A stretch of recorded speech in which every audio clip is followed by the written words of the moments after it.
We're talking about Lamar Jackson and the Baltimore Ravens on QB1 with Crissy Froyd. And Crissy, it was something of a turbulent 2021 for Lamar Jackson. I mean, how much hangover is there from that? And do you think that that's affected the perception of what he can ultimately deliver heading into this season?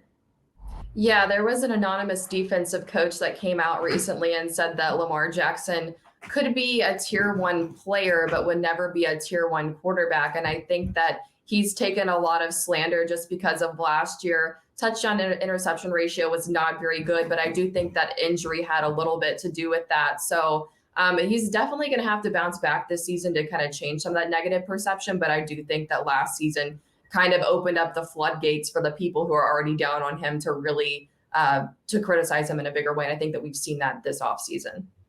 It seems to be that he is kind of the last most glaring example of that major mobile quarterback trend that we saw, where you had all of these really hyper athletic quarterbacks coming in. Is that true? Is that the case? Is he kind of the last major mobile quarterback that we've seen from that era? And what does that say about where the NFL is and maybe a change that we've seen if that is the case? Yeah, you think about Cam Newton, Tim Tebow, and Colin Kaepernick, and those were kind of the guys that were in that hypermobile quarterback trend that the NFL seems to have kind of moved away from. And when we think about it, we've seen Lamar Jackson struggle as a passer from time to time, but there's no one else that does it with his legs quite like he does. I mean, he's kind of set the standard when it comes to what a running quarterback really is, because whenever you see these guys in the pre-draft process, the college prospects and the ones that are super, super mobile, there's always the question of, oh, is this guy the next Lamar Jackson? So he's almost kind of has his own brand as one of the last guys standing from that. And I do think that he really, when you look across the NFL, he is the last one standing from that era. That being said, if the NFL is shifting away from that a little bit, Crissy, I mean, is there concern that he doesn't have a well-rounded enough skill set to maybe lean more on some of the passing? Yeah, I do think that there is some concern about that. And the NFL is trending more toward a quarterback that is first and foremost good from the pocket, that can run when they're asked to do so. And I think that we saw that trend occur, and just with the way that the NFL drafted this past time, with Kenny Pickett going far ahead of Malik Willis. And then just some of the quarterbacks that are still sticking around, you don't really see the hypermobile quarterback anymore. But at the same time, Lamar Jackson is the only player in NFL history to post over 2,500 passing yards and 1,000 rushing yards in a single season.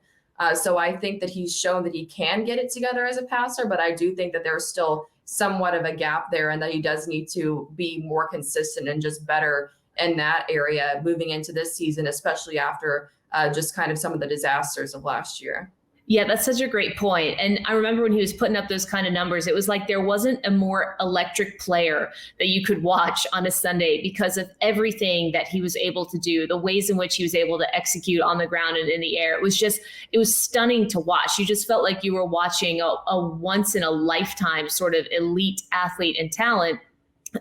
So when you look forward now to what to expect for Baltimore heading into this season, what can fans expect from both Jackson and also the pieces around him? Well, I do think that there's a good chance that he does bounce back this year. I think that that's very much in store for him. And I don't think that he necessarily had like these major glaring problems that the stat line might just kind of imply from last season, and that should be kind of washed over into all of the other seasons he's had, because he has played some really good football and not all the work he's done as a passer has been bad. I do think that there's kind of the realization, though, that these quarterbacks, all these hypermobile quarterbacks, do eventually slow down. So it's not happening quite right now, but it will happen over time. And so I think that the long-term outlook for Baltimore is going to kind of rely on, can Lamar Jackson not have some of the down moments that he has had as a passer last year, and can he consistently improve in that area? Because if not, then he's eventually probably going to face the same fate as some of these other guys like Cam Newton have that are free agents and not in the league right now. It's so interesting to hear you kind of encapsulate the highly mobile quarterback era of the NFL, because it reminds you that the league is constantly changing, but also like in a circular way. I mean, I remember a coach telling me a long time ago that like nobody really creates anything new when it comes to an NFL playbook or even a collegiate playbook. Everybody just kind of picks off of what people are doing and then find a way to either rename it or make it their own. But you do see these trends that kind of go up and down. And I wonder, just studying quarterbacks, is that a result of the way that players are being drafted, the talent that's coming into the draft, if there's a receiver heavy class, if there are a number of running backs who are exceptional, does that ultimately dictate what we see in the league in terms of teams favoring a highly mobile quarterback or a quarterback that can pass really efficiently? Yeah, I think all those variables do play a role into the just the trends overall and how those kind of fads come together. But I do think specifically speaking on the mobile quarterback trend, I think that part of it also is that outside of Lamar Jackson, I feel like people just kind of started to realize that, hey, this doesn't work. And so you're kind of faced with, in my opinion, logically speaking, you would think that you're faced with the decision of, so are we going to have these hyper mobile quarterbacks that they slow down after about 5 years or so? And so every 5 years, we're going to go out and find another one. Or are we going to find someone who is first and foremost known for their passing ability that can stick around for, I don't know, maybe 15 years, and you have a little bit more of a long-term thing. So I think it's a combination of both of those things. But I think that just when it comes to the trends in the NFL, that the way that players are drafted does play a heavy role into that.